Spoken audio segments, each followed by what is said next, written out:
A pleasure to meet all at last, and welcome back once again to HJN Season 4, where we're going to go on ahead and talk a bit about something different for number 2553. And so, why don't we go ahead and start talking a bit about icebergs for that particular instance. And so, one good way to talk a bit about icebergs is that, for the most part, if you're ever familiar with the poles, the north or south, doesn't really matter which, but we know that ice is generally found in those there areas. And why it's major in those areas is because they're the coldest parts of the world. The south happens to be colder than the north though, which is in fact impressive.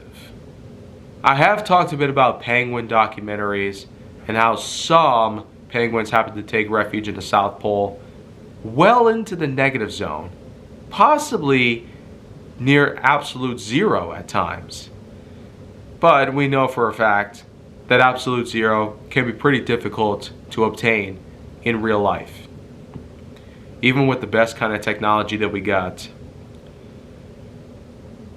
But icebergs, in that sense, are basically large chunks of ice that can typically break off from certain surfaces, and they can in fact be parts of glaciers or just stationary on an island, upon which they crack and eventually break off, allowing them to float along the ocean, possibly far away from the land itself.